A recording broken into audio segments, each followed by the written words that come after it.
Ni kan, nak tahu kita ada perut ke tak, tengok sini. Kita boleh rapatkan tak? Tengok ni. Sekali lagi. One shoot. Kalau tak ada, kalau perut kita tak ada, maknanya kurus lah. Maintain. Kita boleh tunduk apa habis. Jadi tuan-puan pun juga boleh jaga makan. Jaga makan, tambah dengan jogging, skipping, main sukan. Tapi syarat pertama, jaga makan. Ni tip saya kongsikan apa yang saya buat, pengalaman saya. Jadi pengalaman kita ni berbeza tuan-puan. Jalan hidup kita berbeza, rezeki kita berbeza. Saya cuma kongsikan apa yang saya buat, pengalaman saya buat. Bantu masyarakat menabur emas dengan cara yang betul, buat dengan ilmu. Buat dengan tenang tanpa komitmen bulanan. Menabung melalui kaedah account get Go Accumulation Program. Kaedah menabung sikit demi sedikit. Ada duit, simpan.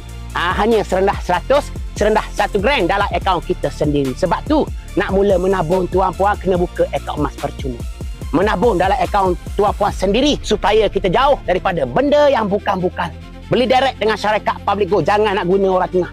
Saya bukan orang tengah. Saya hanya pemudah cara. Saya hanya bagi ilmu sahaja. Saya pastikan urusan tuan-puan menabung bawah bimbingan saya mudah. Pasti. Itu tanggungjawab saya. Hanya bagi jalan sahaja tuan-puan yang kena lalu. Jadi tuan-puan nak menabung emas, kena buka akaun sendiri. Beli direct dengan syarikat Public Go. Pergi dekat profile TikTok saya, tengok konten-konten saya. Ada bit biru yang saya tinggalkan. Boleh terus hubungi saya. Sementara harga emas di bawah rekod tertinggi hari ini tuan-puan. Turun banyak. Jauh di bawah rekod tertinggi. Inilah masa untuk kita. Peluang. Inilah peluang untuk kita beli aset yang mahal dengan harga yang murah. Banyak-banyak. Tuan-puan, semasa harga tengah naik kan? Naik, turun, naik, turun, naik, turun. Kita buat sahaja tabungan emas secara konsisten.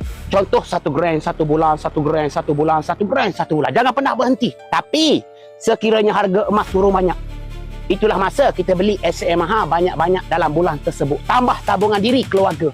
Banyak-banyak dalam bulan tersebut.